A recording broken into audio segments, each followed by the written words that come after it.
corría 300 kilómetros por hora, adelantando a los mejores del mundo, a Alonso, a Schumacher, a todos. Pasas de no ser conocido a de repente, de golpe, un niño de 19 años es el más joven de la historia en debutar y te pone como en el ojo del huracán mediático en España, ¿no? Y no lo llevé bien. ¿En qué momento te diste cuenta de que estabas con leyendas y dices tú que yo también puedo ser una leyenda? Sí, te ves cada vez más cerca. Dame ese coche que lo hacen en Inglaterra, el Red Bull. Digo, puedo frenar 20 metros más tarde y acelerar 10 metros antes y puedo coger el piano de una manera muy diferente a la que lo hago con el mío. ¿Qué está pasando aquí? Y ahí te das cuenta y dices, vale, sí, son estrellas, son grandes pilotos, pero no estoy con la misma herramienta que tienen ellos. Claro. Esto es muy grave. O sea, les estamos diciendo al mundo que todos corremos con lo mismo, pero para nada. Sí. Y allí es cuando empieza el proceso de frustración de un piloto. O sea, ¿cómo podemos entender de que un piloto esté intentando tener un accidente adrede? Fue el compañero de Fernando el que generó ese incidente para hacer que Fernando entrara en esa vuelta, cambiara neumáticos y se aprovechara del safety car y saliera primero, ¿no? Les ganamos a tanto a Michael como a Nico Rosberg, ¿no? Que fueron los dos, ambos campeones del mundo. Maravilloso, porque sabía que yo era un niño de 20 años, llegaba, Michael había sido siempre mi referencia. ¿Cómo te sientes cuando lo dejas? Claro, ahí viene el núcleo de la vida, ¿no? La cruda realidad. Vas a disfrutar de un fabuloso podcast, pero mi pregunta es, ¿lo ves desde el salón? ¿Lo ves desde la habitación? ¿O lo ves desde la cocina? Hablando de cocina, ¿quieres la cocina de tu vida diseñada exactamente como siempre la soñaste y sin pagar ni un euro por el diseño? En Cocinas Cavia estamos regalando algo que otras empresas jamás ofrecerían. Un diseño profesional 100% personalizado y completamente gratuito. Si has leído bien, gratis. Un experto irá a tu casa, tomará medidas, escuchará tu estilo, tus gustos, tus ideas y te hará la cocina que siempre deseaste, la que siempre soñaste. ¿Quieres aprovecharlo antes de que se llenen las agendas? Llama ahora al 633-247-136. 633-247-136 y pide tu diseño gratuito hoy. Bienvenidos a un episodio más de Agostini Podcast. El invitado de hoy es un invitado especial. ¿Por qué? Te voy a hacer una pregunta antes de presentarlo. ¿Qué hacías tú con 19 años? ¿Qué estabas haciendo? ¿Estudiando? ¿Trabajando? ¿Qué proyectos tenías? La persona que tenemos hoy aquí sentada era corredor de Fórmula 1 con 19 años, ¿sí? Corría 300 kilómetros por hora, adelantando a los mejores del mundo. A Alonso, a Schumacher, a todos. No solo eso, tiene una historia de película. Si viene Netflix ahora mismo aquí, le hace la película del siglo. De corredor de Fórmula 1 a DJ. Y en la actualidad, un excelente comunicador. Con ustedes, Jaime Alguersuari. Muchas gracias. Capitán, Menuda intro. ¿cómo estás? Muy bien, qué bueno verte. Igualmente. ¿Qué te parece la isla? El calorcito que... Es maravilloso. La verdad es que además ahora que hace frío en la península, venir aquí siempre es un gusto y ver a grandes amigos, o sea que estoy encantado de estar aquí. Sí, porque lo conocí en Ibiza, nos conocimos en Ibiza cuando fuimos a Formentera, pero fíjate mi ignorancia ahí, que él hablando me dice, bueno, ¿y a qué te dedicas? Esto, que lo otro. Y claro, me dijo, no, yo corría. Yo no sabía que corrías en Fórmula 1, no desconocía de... Es que llevo muy mal lo de cómo le explicas a la gente que eres piloto de Fórmula 1 y que has estado en esta historia. No me gusta. O sea, es algo que yo era piloto de carreras porque es tan sencillo como eso. O sea, todos somos iguales en el sentido de que yo me dediqué a correr en coche y corría rápido. Entonces, corría rápido con coches y ahora hago música. Entonces, es tan sencillo como eso. Y como que no llevo bien el explicarle a la gente, estuve en la Fórmula 1 y fui piloto de Fórmula 1, ¿sabes? Entonces dejémoslo como allí de que simplemente era un piloto de carreras. No, una cosa que me sorprendió mucho, que yo después se lo dije a mis amigos cuando ya me enteré realmente que corría en Fórmula 1, le digo, ¿puedes creer que lo que más me sorprendió de este hombre es la humildad y la sencillez? Y eso es lo más bonito que tiene una persona. Pues muchas gracias. Yo creo que es lo que tendríamos que buscar todos y el mundo iría mejor. Sí, porque, bueno, tienes que contar mil historias. Te podría hacer una primera pregunta. ¿Cómo te sentías cuando corrías con 19 años? ¿Un genio? ¿Estabas asustado? ¿Sabías exactamente dónde estabas? ¿Te faltaba, ya tenías madurez? No, para nada. De hecho, todo lo que has dicho fue lo opuesto. De hecho, Me acuerdo perfectamente la semana antes de la llamada en el Gran Premio de Alemania, que era la carrera anterior al Gran Premio de Hungría, donde yo debuté. Mi padre me dijo, dime que estarás preparado para todo esto. Y yo dudé porque mi padre siempre me ha dado muchísima confianza para ganar y sobre todo para los retos que eran igual superiores a los que yo podía, porque siempre me enfrentaba con gente mayor que yo. Y le dije, ¿a qué te refieres? Y mi padre me dijo, no, no, me refiero a todo el circo, a la prensa y al ser el ojo del huracán mediático con 19 años. Claro. Y ahí yo ya no supe qué responder porque, claro, pasas de no ser conocido o no estar, no ser popular a de repente, de golpe, un niño de 19 años es el más joven de la historia en debutar y te pone como en el ojo del huracán mediático en España, ¿no? Y no lo llevé bien. Como creo que nadie lo llevaría bien si no estás formado, que creo que con 19 años difícilmente estás formado para llevar todo esto. Una mochila de presión, de responsabilidad, de duda y sobre todo de muchísima gente que no te quiere bien. Claro. Porque es así, porque cuando eres una persona popular por una cosa o por la otra, hay mucha gente que te quiere, pero hay mucha gente que no te quiere, ¿no? Y tendemos a fijarnos en lo negativo. Entonces, si no estás preparado mentalmente, y a mí me ocurrió eso, pues es difícil. Pero las cosas salieron bien. Desde luego el primer año fue muy complicado y es donde me tuve que adaptar más, ¿no? A cómo me defiendo para que no me haga daño y no mire los periódicos y no mire los comentarios. En esa época no existía Instagram, existía Twitter y entonces era complicado. Pero es lo que te forma, eso es lo que te hace fuerte, ¿no? Y agradezco a todo eso que viví para ser, supongo, lo que soy ahora o lo que he podido aprender, ¿no? A mí me gusta mucho tu historia y estoy muy agradecido que estés aquí con nosotros porque quien vaya a ver este podcast no es ver a una persona que corrió en Fórmula 1. Para mí es como si fuera una sesión de psicología. Porque considero que eres una persona inteligente y sabes transformar la presión de la Fórmula 1, la colectividad de estar en grupo de la Fórmula 1 y tienes un mensaje muy motivador que tiene que ver con la vida. Sí. Entonces, no es como un podcast de un chico que corrió en Fórmula 1, no. Para mí es un podcast de un psicólogo que te va a enseñar a pasar por distintas etapas de la vida que te suceden. Porque veníamos del aeropuerto para acá y dijiste un par de cosas interesantes que dije yo, espectacular lo que va a decir este hombre hoy. Y una de esas es esa. La presión, el no estar preparado, el que no tienes que ver tú solo, sino el equipo en sí que te rodea. Claro. ¿Sabes qué ocurre, Bruno? Que desgraciadamente yo no pude hacer universidad. O sea, no tengo estudios, porque normalmente cuando tienes 15, 16 años, yo estuve en la cantera de la academia de Red Bull, piensa que te preparas psicológicamente y físicamente para este reto, ¿no? Para llegar a la Fórmula 1 o al menos intentarlo y ser el número uno en tu trabajo. Entonces toda tu vida corre en torno a eso, ¿no? Entonces no hay tiempo para estudiar. Y me sabe muy mal porque no tengo formación ni empresarial ni económicas, no tengo esa formación. Pero mi única formación que tengo es la vida, ¿no? Es la que me dio la Fórmula 1, la que me dio el señor Helmut Marko, la que me dio Red Bull, la que me dio la prensa, la que me dio el dolor. Esa es mi universidad.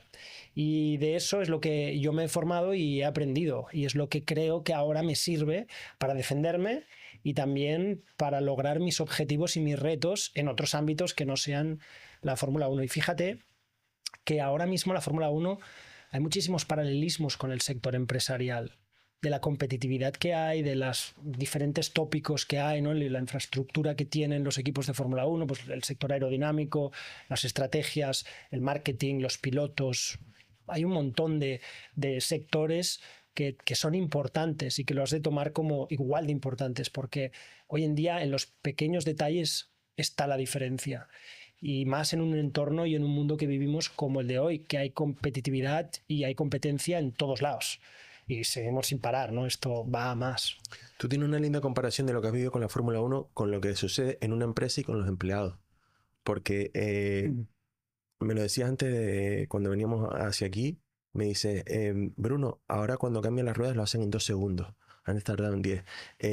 Tiene que, no solamente el piloto en sí, son 100 familias que tienen que ver con lo que estoy haciendo. Cuéntame un poco eso para que la gente nos entienda como tanta gente.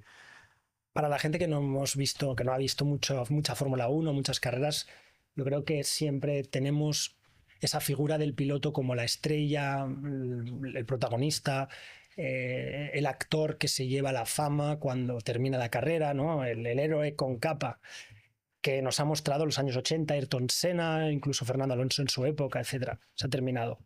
Eso no es así ya.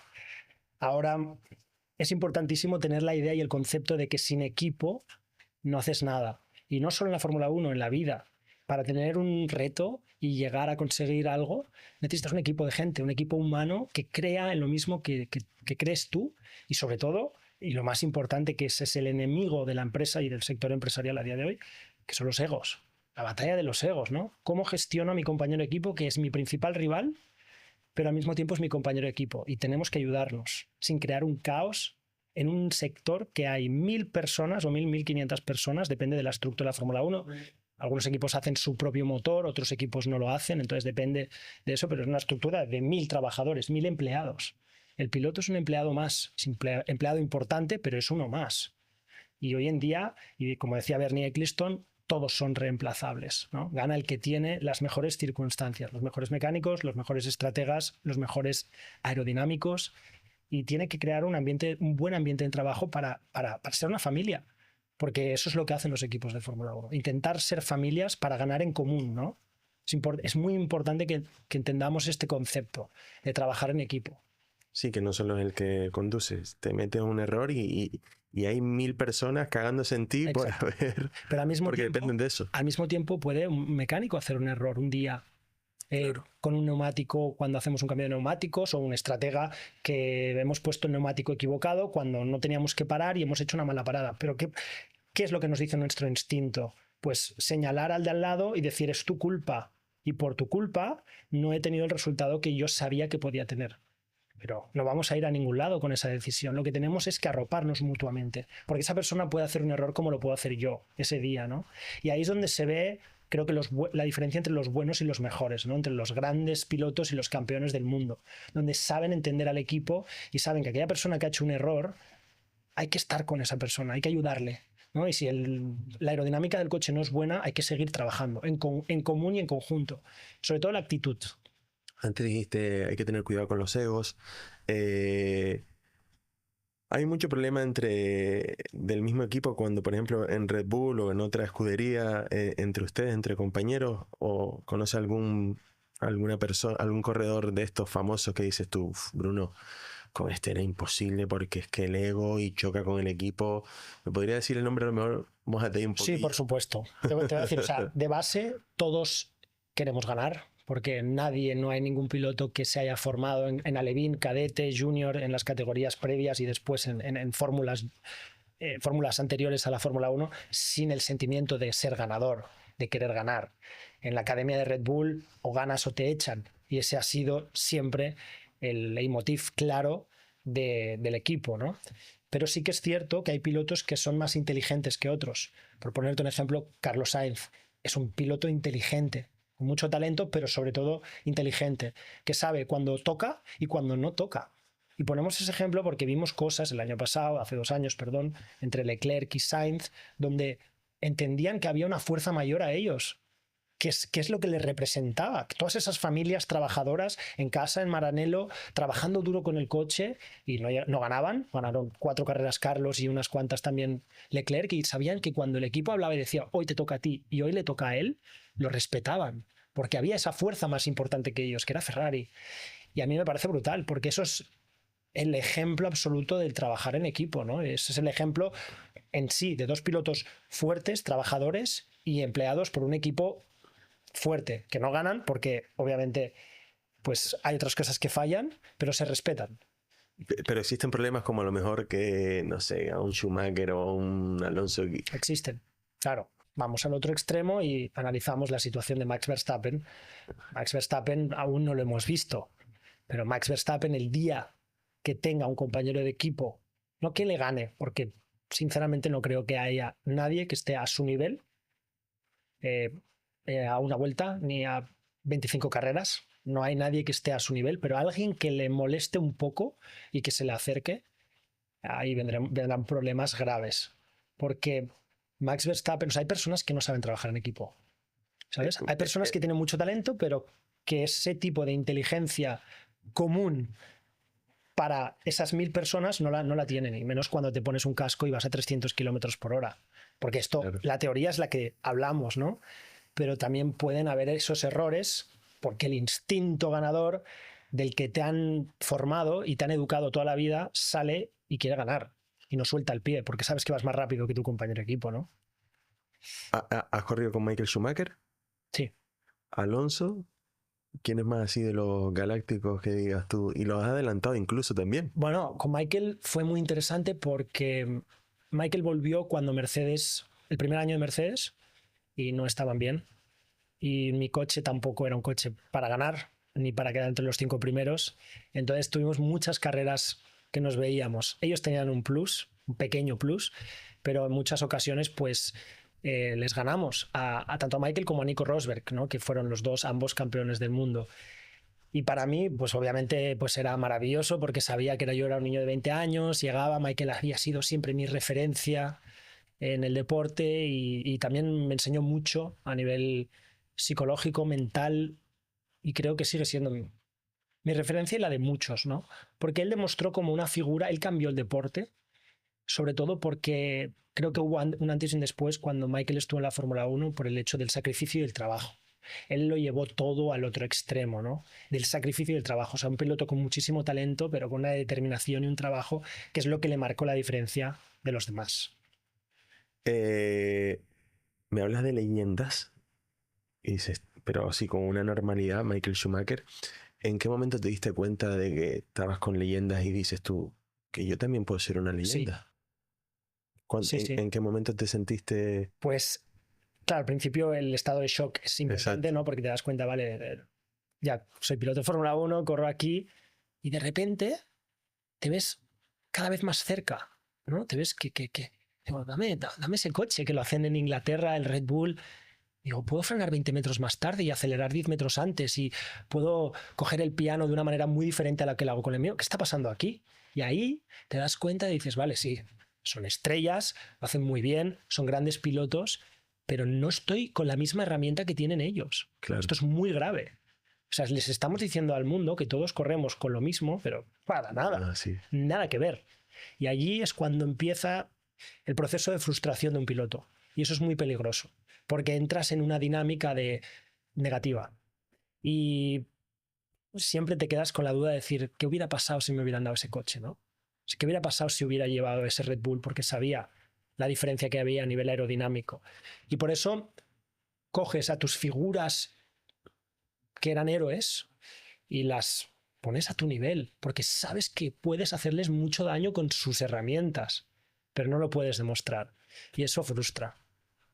O sea, había una frustración. Entonces, ¿cómo valoras a un piloto cuando ahora, este año pasado, la Fórmula 1 ha cambiado muchísimo? Estamos hablando de que cuando yo corrí, hace 15 años, y la diferencia entre el primero y el último eran de 4 segundos, 3 segundos y medio. Ahora la Fórmula 1 este año pasado estaba en un segundo y medio. Imagínate. O sea, había mucha más competitividad. O sea, eran 3, 4 décimas, están 7, 8 coches. Y eso es lo que todos queríamos y buscábamos, pero antes era muy complicado. O sea, habían 3 equipos arriba y chao. Aunque es cierto que siempre gana el mejor, pero bueno, o sea, siempre gana el mejor coche. ¿Y cómo te sentías cuando estabas ahí arriba con esa fama? ¿Cambia una persona? ¿Lo asimilas bien? ¿Te sientes algunos momentos solo? ¿O en realidad te sientes cómo estás con los pies en la tierra? ¿Estás viviendo un mundo, digamos, no sé, de estrellas? Vives un mundo que no es real. O sea, hay una frase que a mí me gusta mucho, que estoy totalmente de acuerdo, que es que donde más aprendes es en los momentos complicados, o que le llaman fracaso, pero no me gusta esa palabra. En los momentos más complicados de tu carrera deportiva o personal, ahí es donde sacas lo mejor de ti, porque no te queda otra, no hay un plan B. No viene nadie a ayudarte. Y la vida de los hoteles de 7.000 estrellas y viajes en primera clase es una consecuencia de lo que se representa, pero no es tu origen y tu realidad. Si te la crees, hay una parte, una estadística muy importante de que las cosas no salgan bien, porque pierdes tu esencia y pierdes como tus principios básicos, ¿no? Y yo creo que eso es lo más importante y lo que no tiene que cambiar nunca. Y la vida siempre te va a poner en su sitio. Y es lo que me pasó a mí, porque yo no soy el mismo ahora que con 22 ni con 23, y de repente las tuercas se giraron y empecé a hacer música y estaba en otro mundo que nadie me conocía y me hice un desconocido. Y es lo mejor que me pudo pasar, porque ahí es cuando ves todas las cosas. Antes salías a la calle y todo el mundo te paraba, te pedía fotos y autógrafos, y ahora no sucede. Y está bien que viviera eso, ¿no? Porque ahora vivo otra historia y me parece brutal. Es así, está bien. No, ¿por qué tenemos que preferir esa vida y la fama y el dinero? Eso es una consecuencia si sucede. Pero aquí se trata de intentar, yo creo que intentar vivir de algo que te haga feliz, de algo que te guste. Yo me puse un casco porque sonreía, porque me lo creía y salieron bien las cosas y llegué a la Fórmula 1. Pero no hubiera sido un desastre si no hubiera llegado, ¿no? Y si no hubiera estado ahí. Sí, pero siento que te apasiona más la música que el correr en Fórmula 1, por ejemplo. Hombre, ahora desde luego sí, pero en su momento yo no tenía otra cosa más que competir en coche. Y te voy a decir una cosa, muchas noches me levanto con pesadillas. Te diría, de hecho, antes de ayer lo hablaba con mi madre, que me lo quiero mirar esto porque solo tengo un sueño. De noche solo tengo el mismo sueño siempre. Y es que mi cabeza se ha quedado allí, ¿sabes? Estoy allí metido. ¿Con el tema de la Fórmula 1? Sí, sigo ahí. O sea, mi cabeza sigue haciendo una vuelta de calificación con el neumático súper blando o en el box. O sea, visualizo momentos exactamente idénticos de cómo los viví y de repente me despierto y digo, ostras, no, era un sueño, no era, ¿Y no ese era esto. sueño es frustrante o lo extrañas de vez en cuando? Con gracia, porque obviamente echo de menos conducir ese coche. Eso de menos ese sonido, echo de menos las vibraciones, echo de menos frenar con esa potencia, acelerar, o sea, sentir las fuerzas G, eso lo vas a echar de menos siempre, porque queda grabado en tu sistema, ¿no? En tu disco duro.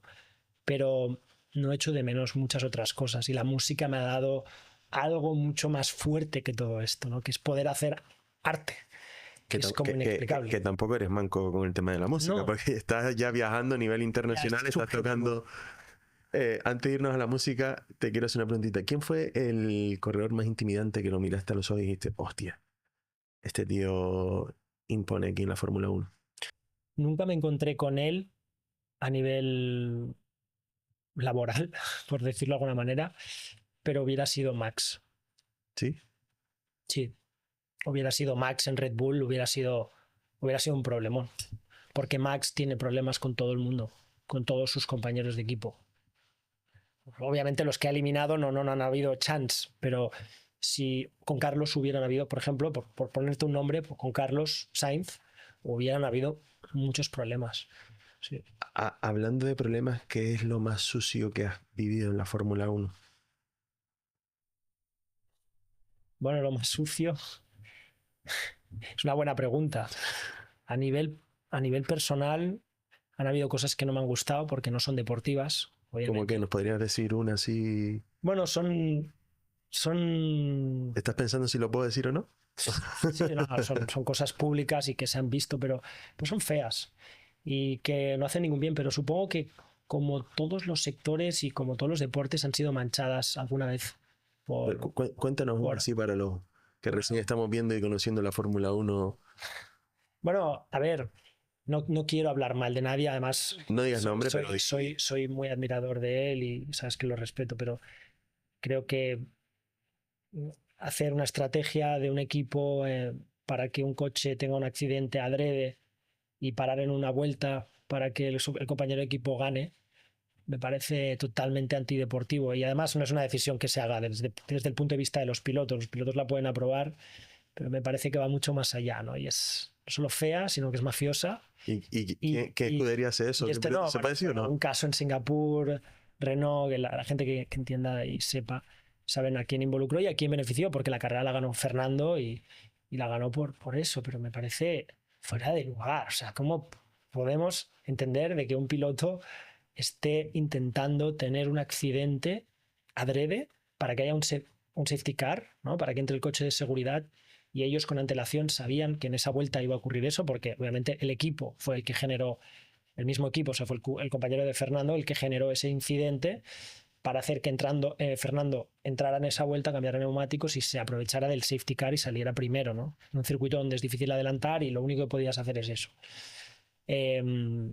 Penalti, o sea, penalti, tarjeta roja directa. No a Fernando, pero sí a quien lo cometió en su momento, y el team principal además se actuó así. Pero esto es lo que nosotros sabemos. Quiero decir, esto es lo que el gobierno te quiere soltar y quiere que la prensa lo sepa y, en consecuencia, nosotros. Pero hay muchísimas más cosas. Muchísimas más cosas. Que hay intereses, obviamente, detrás, comerciales importantes y que no se saben y nunca se sabrán, por supuesto. Pero así es como funciona el mundo también, ¿no? Y yo me imagino que después de todos estos problemas en una carrera y demás, ¿no ha pasado que de la calentura después uno con impotencia, un corredor salga corriendo a buscar al otro, o en una fiesta se quedó caliente y después, me imagino que como en las películas de Fórmula 1, suele pasar ese tipo de cosas? No es un campeonato muy reconocido por la violencia, como en Estados Unidos sí que puede ser algo más radical. Pero sí que han habido casos, ¿no? Y de hecho yo con Barrichello tuve una historia una vez en Montreal, después de una carrera. Yo no estuve muy bien porque me cerré sin espacio y bueno, le saqué... No lo querías dejar pasar. Sí. Y hizo un error, entonces le saqué el morro de adelante, entonces él entró, le fastidié su carrera y él vino después. Yo estaba saliendo del coche aún, entonces me empujó y me hizo daño en la mano y todo el show. Después me pidió perdón, porque sabe que no es algo que, no sé, no es común en tipos de perfil así, ¿no? Y aparte Rubens es un tipo excepcional y ahora me llevo súper bien con él. Pero a veces sucede. Max es más de los que puede tener más probabilidades de hacer este tipo de acciones, ¿sabes?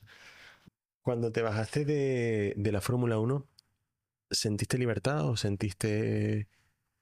Muchísima frustración. ¿Sí? Sí. Impotencia y frustración, muchísima rabia, no entendí. Yo me quedé sin hacer, o sea, yo... Era jovencísimo. Sí, O sea, si entraste con 19... Yo salí en el mejor momento, tanto técnico como profesional, de mi vida. Y la sensación que tengo y que tuve fue de que las cosas no se cerraron como se tenían que haber cerrado. ¿Sabes? Faltó ese punto final que nunca se marcó. Pero con el tiempo, como todo, se acepta y pelota para adelante. Pero sí que es cierto que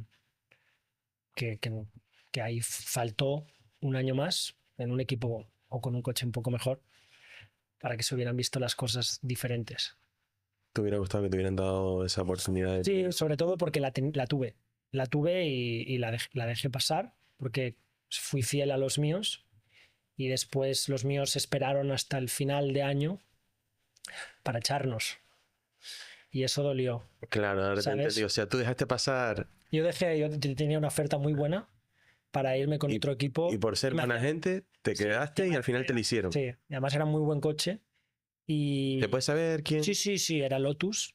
Volví a Raikkonen de los rallies y yo en ese momento estaba haciendo octavos, séptimos, novenos con un coche que no estaba para estar las vueltas de la vida, ¿no? Porque a lo mejor agarras y le dices tú, mire, ni amistad ni nada, yo sé que los quiero a ustedes porque yo sé con ustedes, pero hasta luego. Ellos me habían ayudado desde los 15 años y el paso natural, sabiendo que obviamente pues estás en el equipo B y que se gastan 85 millones de euros en ese momento, y el equipo A, que era Red Bull con Sebastian Vettel, que era su tercer mundial, con un coche muy superior al resto, donde habían 350 millones de presupuesto anuales, pues quieres quedarte allí porque sabes que estás ganando a tu compañero de equipo, estás puntuando en casi cada carrera, las cosas van bien. ¿Qué te hace pensar que no vas a continuar? Dejé pasar una oferta que había en la mesa y era muy buena para quedarme en un entorno estable y cálido, que era Red Bull, pero es que, ya te digo, no entendí, sigo sin entender y ya está, todo bien. Pero se quedaron las cosas sin hacer. Se quedaron las cosas el trabajo se acabó, el trabajo nunca se llegó a acabar, ¿sabes? Yeah. Y esa es la sensación con la que me voy de la Fórmula 1. Nunca se cerró el trabajo. Y aparte eras un tío, si entraste muy joven, Y no te digo- tenías claro. el futuro de... Y no te digo que hubiera sido campeón del mundo ni nada, simplemente te digo que sé lo que había allí, ¿sabes? O sea, sabemos todos lo que había y todos los que hemos estado, los que hemos corrido, saben qué es lo que funciona y qué es lo que no. Y la sensación cuando me fui es, me voy de aquí sin haber terminado las cosas que todos sabemos que podíamos haber terminado. Pero bueno, es lo que hemos dicho antes, también hay variables y hay Sí, cosas externas que no tienen externas. que ver. Has de estar en el momento, en el sitio adecuado, pero a veces te beneficia y a veces Esto es lo que decía yo al comienzo del te podcast, que hay repercute. temas de psicología, aquí hay uno, Sí. que por mucho que tú por dentro o estés practicando o estés ejercitándote o mentalmente seas mejor, siempre en la vida van a haber cosas externas donde uno no se puede frustrar y volverse loco por no conseguir ese objetivo que quería. Hay cosas externas que te lo impiden. 100%. O sea, el mensaje es, preocúpate de lo que tú puedas cambiar, de lo que tú puedas hacer. Preocúpate de dar el máximo de ti mismo. No puedes hacer nada más.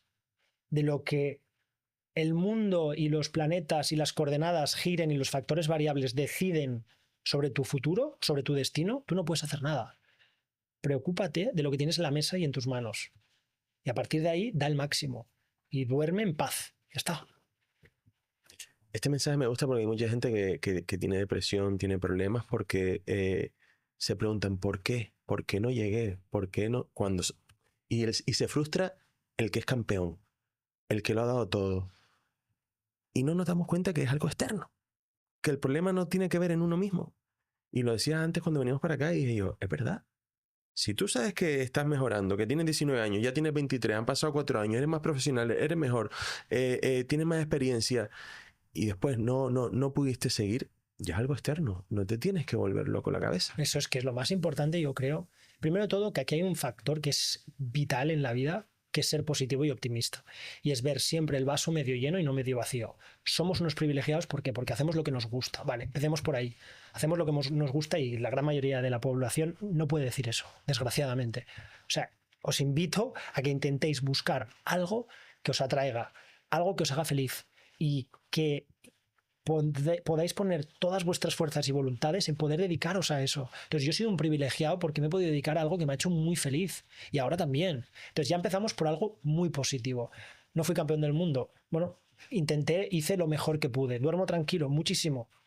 Muchísimo, muchísimo, muchísimo. O sea, di lo mejor que tenía en esos años y si ahora me dices, vuelves atrás y hubieras hecho mejores resultados, digo, es que no sabía más, era lo que había, no había más con el coche que teníamos y las circunstancias y el equipo que teníamos. Lo di todo. O sea, no había más. Puntuábamos sin DRS. Con todos los equipos con DRS fuimos el único equipo. Bueno, son cosas técnicas, ¿no? Pero quiero decir, se dio todo lo que había y duermo súper en paz. Sé perfectamente que hubieras puesto aquí, no hubieras puesto en ese coche en el 2011 y no había de dónde sacarle. ¿Sabes lo que te quiero decir? O sea, yo creo que eso es lo más importante, que te vayas a casa diciendo, he hecho los deberes, pero de largo. O sea, me he dejado la piel, la vida y no había absolutamente más. Me he desvivido por este proyecto y no he dormido la noche para que esto saliera al 120%, ¿no? O sea, muchísimo más allá de lo que nos podíamos esperar. Hombre, si volvieras atrás, cambiarías la parte donde cuando te llamó Lotus. Ahí sí. Pero ¿sabes qué? No la cambiaría porque igual no te hubiera conocido y no estaríamos aquí hablando de esto. No nos hubiéramos pasado ese momento en Ibiza. ¿Qué es más importante? No, hay que aceptar. Hay que aceptar. Es importantísimo. O sea, la curación de lo que ha pasado y lo que dejó. Hay aceptación, tío. Mañana nos dan una mala noticia de lo que sea. Salud, familia, amor. Aceptación. Aceptar. Y para adelante.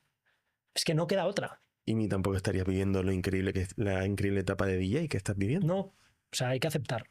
No, todo el mundo tiene problemas y movidas, historias.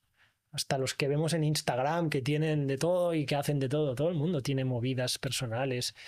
Hay que aceptarlo y seguir adelante y estar en paz contigo mismo, ¿no? Hay, para finalizar el tema de la Fórmula 1, ¿hay alguna carrera que hayas dicho tú, aquí me puedo matar?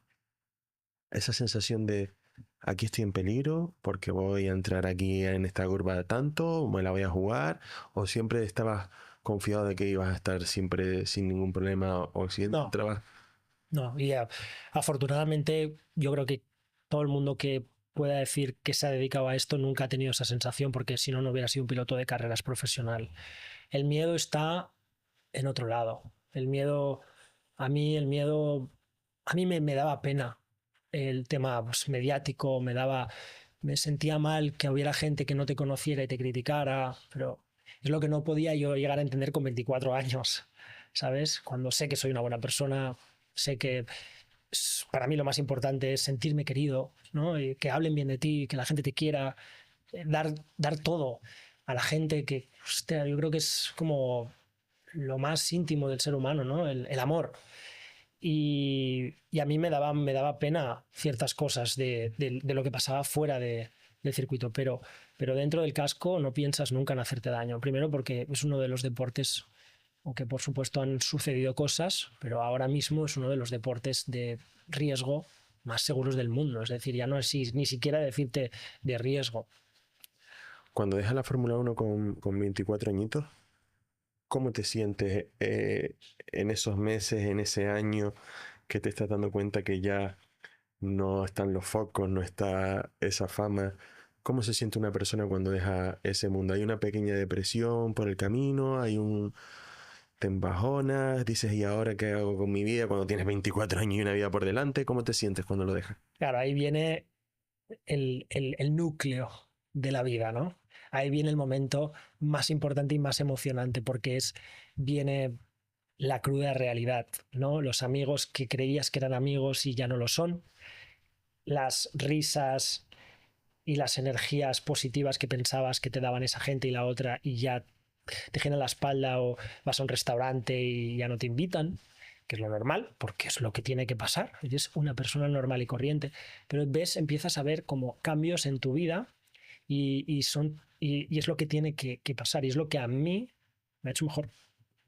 Y es lo que a mí me ha hecho bajar al suelo y ponerme como los zapatos tocando el suelo, ¿sabes? Y dejar de volar. Porque a todo el mundo que adolescente de repente lo pones en ese huracán mediático y se ponen a volar. Es normal, es lógico. Pero después el desamor vuelve y es lo mejor que me ha pasado en la vida. O sea, para mí conectar con la música, con la gente normal y decirle y encontrar y conocer a gente, decirle que soy un piloto de carreras sin más, es lo que tiene que ser, ¿sabes? Antes te hice una pregunta viniendo del aeropuerto para acá y me gustó la respuesta que me diste, a ver si te acuerdas. Y Venga. te pregunté, ¿eras más feliz antes corriendo en Fórmula 1 o ahora?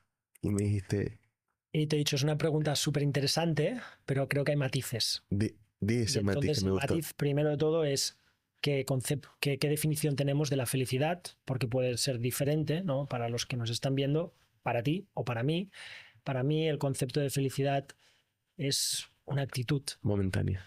una actitud, ¿sabes? La actitud de, oye, estoy bien, quiero hacer cosas, todo es increíble, vamos a por ello. O sea, ser optimista, ser positivo, querer construir, querer contribuir en proyectos, querer tener retos. O sea, es una persona feliz, lleno de felicidad y no tiene por qué ser famosa, ni ser conocida, ni tener bienes materiales. Nada que ver, es una actitud. Es importantísimo. Y eso se nota y se siente. Y entonces, contestando a tu pregunta, en mi última época de competición no lo era, no me brillaban los ojos, no era positivo, no estaba en ese entorno que creo que necesitaba estar. Y cuando ibas a ver a cualquier psicólogo, le decías, bueno, ¿qué hago? Y el psicólogo me decía, es que te lo estás diciendo tú. Y mira cuando me hablas de coches y cuando me hablas de música. Fíjate la diferencia en tu estado, fíjate la diferencia en tus ojos. Y pensé, es tan sencillo como eso, es que todo es mucho más sencillo de lo que lo hacemos. Y ahí pensé, ¿qué voy a hacer? ¿Espero a los 50 o a los 40? ¿Cuándo tengo que hacer un cambio? Yo quiero hacer música, no sé qué va a pasar, pero quiero hacer música y este tipo de música. Mi música es muy nicho, ¿sabes? No es música mainstream, conocida, popular, no es música guay que conoce todo el mundo y que baila todo el mundo, es música que yo siento. Pero supongo que hay ahí alguien que también la siente y que la escucha y que viene a verme alguna vez y estoy feliz de bailarla conjuntamente porque se trata de eso, ¿sabes? La música es comunidad, la música es una transferencia energética de amor, porque para eso estamos, ¿sabes? El DJ, el concepto que tenemos de que es el protagonista, para nada. El DJ es ese receptor y emisor de energía que hace que la gente esté bien y que bailen en comunidad. Lo importante es el público, no tú. Esta parte del podcast me voy a adelantar a lo que se viene. Es el significado que quiero dar yo muchas veces cuando estoy con los invitados. Que siempre incluso he aconsejado un libro de Víctor Frank que se llama El hombre en busca de sentido. No hablemos de felicidad, hablemos de paz. ¿Qué es lo que te ha dado más paz? ¿La Fórmula 1 o donde tú sientes que estás entregando más tu corazón y tu enfoque o el sentido o tu propósito? ¿Dónde has sentido tú más paz? ¿Antes en la Fórmula 1 o ahora? Vuelvo a decir, hay matices, ¿no? Porque en ciertos momentos sientes muchísima paz. Entiendo que en un mundo de competición sientes paz cuando ganas, porque sientes como que has cerrado el círculo. Para mí el estado de paz es, me voy a la cama cerrando el círculo, y en la música yo no lo veo como una competición, aunque sí, todo es una competición. Piensa que desde mi punto de vista, o muy humildemente, creo que todos tenemos que tener la voluntad de ser mejor que ayer, en todos los sentidos, personales y laborales. Necesitamos ser mejor que ayer. Tenemos que tener nuevos retos y nuevas historias en la cabeza para ser mejor que ayer. Entonces yo creo que es muy momentáneo. Si en la competición de élite, para mí el estado de paz es cuando ganas. Y en la música, Cuando conectas con la gente. para mí es cuando conectas con la gente, ¿no? Y cuando sientes que tu trabajo lo ha sentido alguien, una o un millón, pero cuando sientes que hay esa conexión, ¿sabes? Y puede ser tocando en un festival grande o en un club pequeñito, o también recibir un mensaje de alguien de la otra punta del mundo que ha escuchado ese tema, que ha salido y que ha sentido lo mismo que has sentido tú. O sea, a lo que me refiero es que no hace falta las cosas grandes para sentirse en paz y ser feliz. Las cosas pequeñas es donde está el líquido, ¿sabes? Es donde está la naranja, ¿me entiendes, no? Sí, sí. Es allí y tenemos que volver a eso. Leer un libro que ya nadie lee es interesante, es importante. O sea, volver un poco a los inicios y saber que en eso está el potencial de sentirnos en paz. Por supuesto. Ahora estamos en una sociedad contaminada de dopamina barata y todo lo queremos ahora, y todo lo que no sea eso no estamos como felices, o no entendemos que nos hacemos entender que no estamos bien. Dar un paseo, una conversación te iba a buena. te iba a decir lo de la conversación. Yeah. A mí me da una felicidad de cojones este momento, y a veces me importa un culo que me estén viendo las personas que me ven. Yo me quedo aquí hablando con la persona y aprendo tanto que me genera felicidad, me genera, no sé cómo decirlo, una sensación de aprendizaje, de todo, de que me podría estar horas y horas, y esos momentos me encanta. ¿Y qué es lo que hace falta? Nada. Una conversación. Fácil, Sí, es simple, es sencillo. No hace falta muchas preguntas. También porque eres una persona con un coeficiente mental alto, con una cultura que es importante, y creo que es nuestra obligación pasárselo a la gente joven, ¿no? A la gente que se está construyendo. Y por eso difícil. es importante que estos valores, que son sencillos, los entendamos todos. Cuando te dije que te generaba más paz y me dijiste que conectar con la gente cuando pones música, ¿en qué festivales has tocado así que digas tú, ¡buah! Esta sensación que yo viví aquí en México, en Brasil, ¿qué te viene a la cabeza? ¿Qué festival? Bueno, hay uno que es como el sitio donde me encuentro más en mi casa, pero porque precisamente no es un festival, es una comunidad de festival, si hay que llamarlo de alguna manera, que se llama Burning Man. El del desierto. El Burning Man, que además ya te he contado cómo funciona, y un día tienes que venir. Cuéntanos un poco para que la gente sepa cómo es el Burning Man. El Burning Man es una comunidad de gente y para todo el mundo. O sea, la gente que piensa, no, es que esto no es para mí, sí, por supuesto. O sea, es un sitio donde hay de todo y sucede de todo. Y para mí lo que destaca de ese sitio es sobre todo la gente. Pones un pie en Burning Man y te sientes importante, porque todo el mundo es igual de importante. Y es increíble porque puedes estar tocando para 3.000 o 4.000 personas de golpe, o para 10 en un sitio pequeñito que han organizado así de domingo, imagínate por decir algo, de dominguero. Y te todo lo es un desierto, ¿no? y te lo pasas igual de bien. Sí, son como campings, como una especie de que cada uno se monta allí su historia. Dentro no existe un sistema económico, es decir, no puedes comprar ni vender nada y todo el mundo se ayuda y funciona. Y va No hay mucha un gente plástico famosa. en el suelo, no hay nada. Todo el mundo es consciente de que hay que ayudar al otro. Y Y hay va una mucha gente convivencia. famosa. Paris Hilton va mucho por ahí, ¿no? Hay gente famosa y hay gente no famosa y todo el mundo convive con el anonimato de que somos todos lo mismo, la misma energía, ¿no? Y ya está. Y creo que eso es lo que cuenta. Y a mí me gusta porque voy allí y me siento como si estuviera en mi casa. En el medio del desierto de Nevada, que, donde bueno, no ha sido en tu vida, ¿sabes? O sea, es una cosa súper inhóspita y de repente te encuentras allí como en Disneyland. Y hace poco estuviste tocando en Brasil, México, creo, ¿no? Sí, hemos hecho una gira en Latinoamérica que la verdad es que ha ido muy bien. ¿Cómo te encontramos como DJ? Como Paul. Yo ahora tengo un dúo con mi socio Loic que se llama Pole Position, obviamente haciendo referencia al pasado, a los coches, porque yo creo que al final tampoco hay que borrar el pasado, ¿no? O sea, No, no, todo yo lo tiene, hice, todo tiene una enseñanza. yo lo hice en su momento porque era un proceso de curación, pero al final, mira, me llamo Jaime Alguersuari, fui piloto de carreras, hice esto y ¿por qué no? Y ahora pues publico música como Pole Position, tengo a un Produce socio, también. tengo a un socio que es una persona de éxito en su ámbito y he aprendido muchísimo y aprendo muchísimo de él.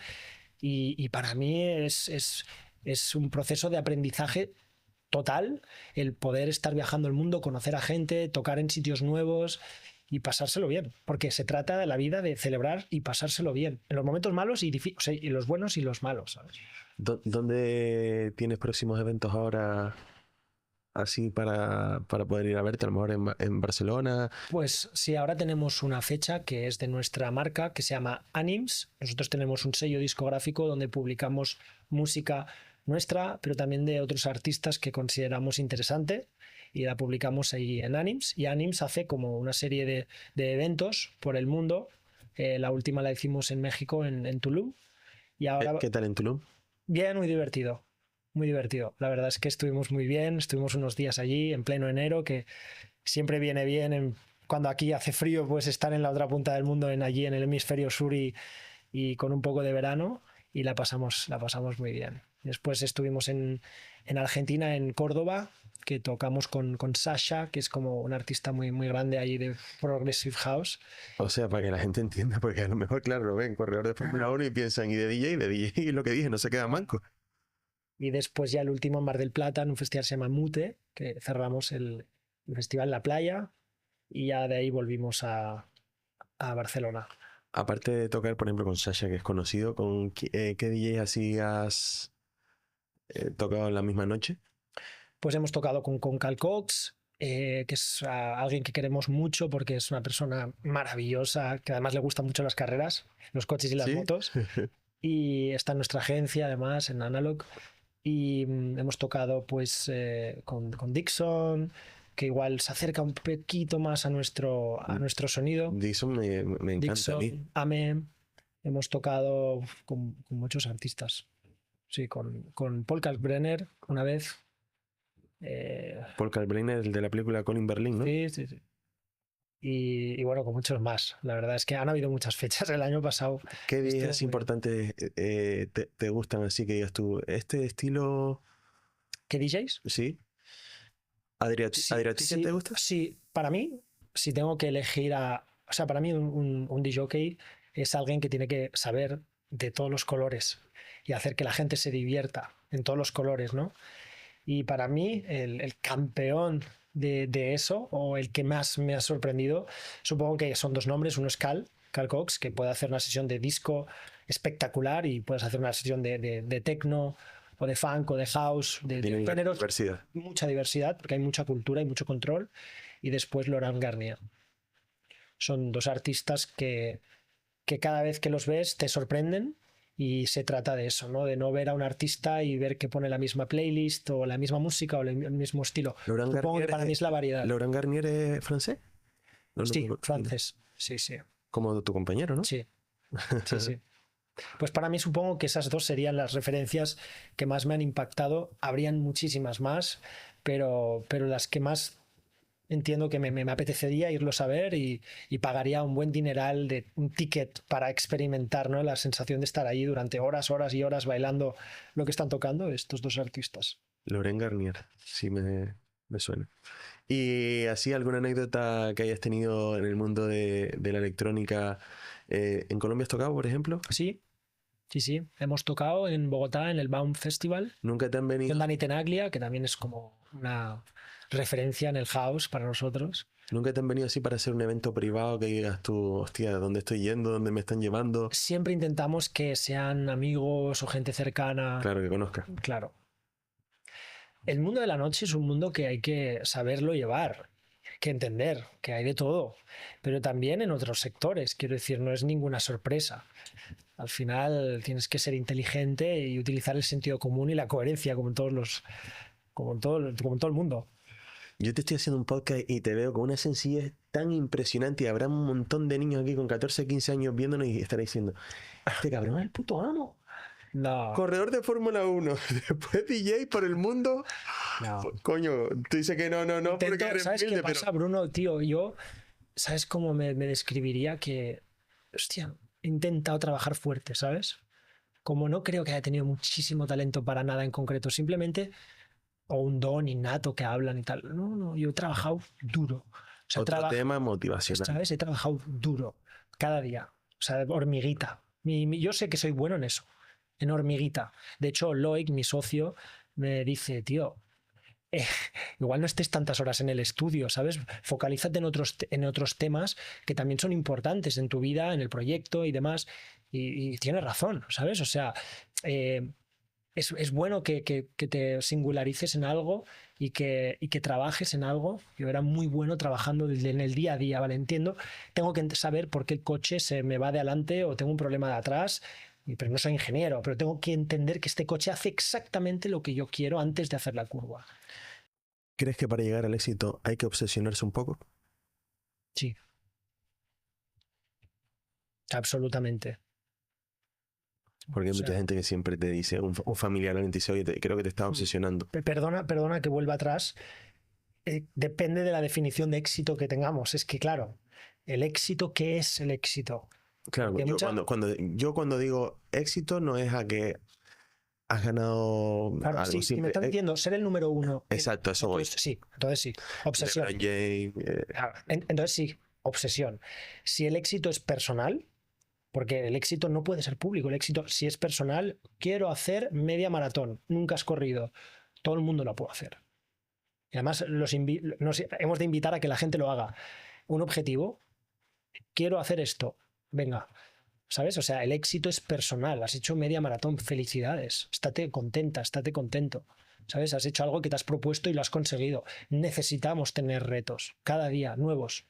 Quiero aprender a tocar un instrumento, quiero aprender un idioma.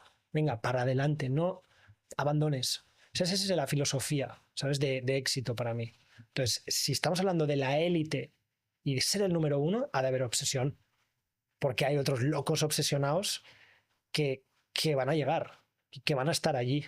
Y por eso antes decía trabajo, inteligencia. Hay mucha gente con muchísimo trabajo, perdona, talento o inteligencia.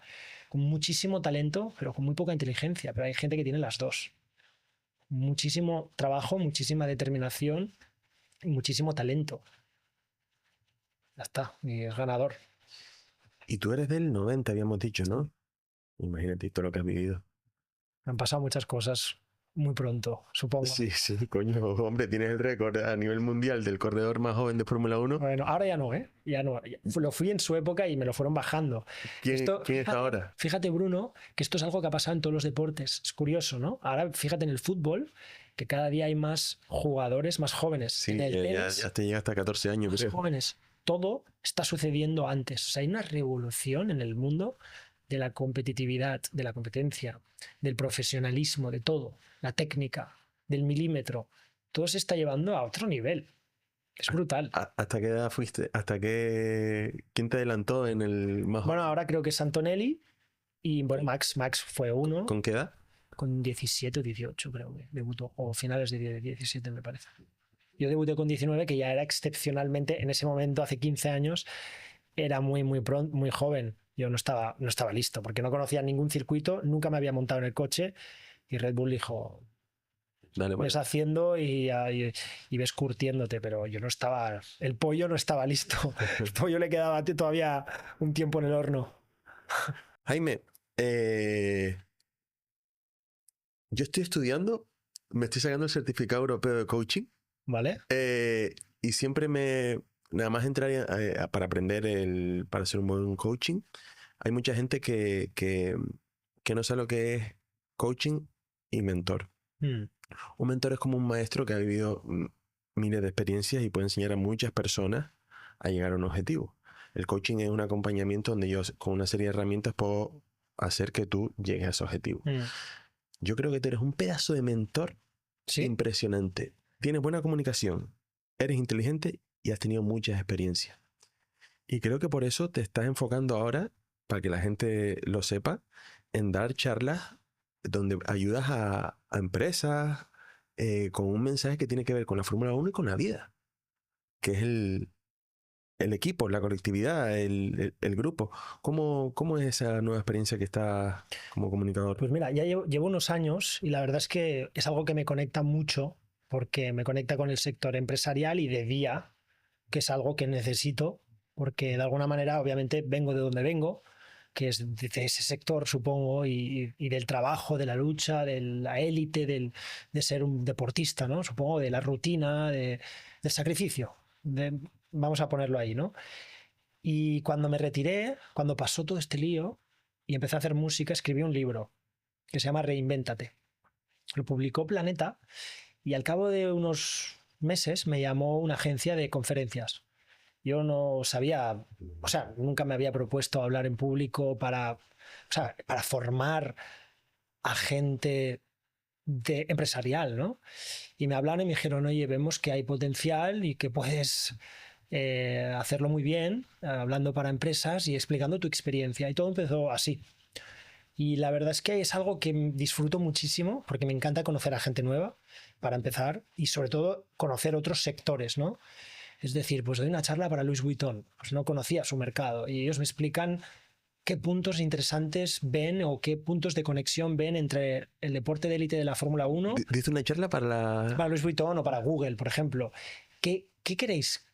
¿Sabes? O sea, hacemos una charla previa y ellos como que buscan puntos de conexión y paralelismos entre mi charla, que ahora yo hablo sobre el trabajo en equipo y me especifico mucho en eso, ¿no? En cómo 1000 personas trabajan de manera sincronizada hacia un objetivo en común, que no sea un lío. Y que todo depende, al final, de dos tíos que van subidos a un coche, que les das las llaves y les das todo, el dinero, la responsabilidad y la energía de 1000 familias o 1500 familias que se la juegan entre dos tíos. ¿Cómo lo organizamos esto? ¿Cómo entendemos las emociones de estas dos personas que se odian porque uno quiere ganar al otro, pero tienen que pensar en estas 1000 familias, ¿no? Y tienen que entender que son empleados y no son estrellas de rock, que es lo que la tele los vende, como estrellas de rock, ¿no? Entonces, cuidado, es interesante, ¿no? Entonces, al final, mi trabajo habla sobre intentar poner estos ojos dentro de la Fórmula 1 a las empresas que no tienen nada que ver, que son mercados totalmente distintos a cómo funciona un equipo de Fórmula 1 por dentro, ¿no? Y cómo se trabaja todas estas emociones. Y a nivel psicológico hablamos del estado de flow, que es algo que todos los deportistas de élite trabajan y que creo que es súper aconsejable para trabajarte a ti y sacar lo mejor de ti en el día a día, en tu empresa y en tu vida, ¿sabes? A cómo rendir al máximo. O sea, se puede aprender mucho del deporte de élite. Estabas diciendo algo muy interesante, que es lo que yo también analizo mucho, que por ejemplo, a mí me ven con el podcast aquí y es mi imagen, la gente se piensa, Bruno Podcast, no es Bruno Podcast. es el que decoró esto, que lo dejó perfecto, es el que te coloca la luz para que te dé bien y se te ilumine bien la cara, es el que está, a Domini que está aquí detrás de la pantalla viendo en qué momento te poncha a ti para que aparezca tu cara, para que me aparezca a mí que está atento aquí la hora entera, es Pablo que está editando el vídeo para que después le ponga una música de fondo y el vídeo se vea mejor, es Alexi que está organizando la cámara esta, la otra, la otra. Es un grupo que hace que colectivamente llegue el éxito. No, Funcione. exacto, funciona. No es solo uno. Tu mensaje está espectacular. Se trata de eso. O sea, se trata que a día de hoy entendamos de una manera coherente, lógica, apartemos el ego en ciertas ocasiones, porque es muy importante tener nuestro ego y nuestra credibilidad en nuestras capacidades y habilidades, pero entender de que sin equipo no vamos a ningún lado. No vamos a ningún lado. Y que el mejor piloto del mundo, sin el mejor coche, los mejores mecánicos, el mejor departamento de estrategia y simulación, no hace nada. Y es importantísimo tener en cuenta eso. O sea, y hablo de la Fórmula 1 por ponerte un ejemplo, pero te puedo hablar de Carlitos Alcaraz, que desgraciadamente no lo conozco porque soy súper fan de él. Sin su equipo igual no llega a ningún lado a nivel mental. O sea, sin Juan Carlos Ferrero detrás, que ha estado ayudando y soportando y a nivel mental, igual no se lo cree. O igual no tienes ciertas técnicas que hubiera tenido si hubiera entrenado con otro entrenador. O sea, se trata de tener el mejor equipo posible, cuidarlo y creértelo y motivarles, por supuesto. O sea, para mí, hoy en día, eso es todo.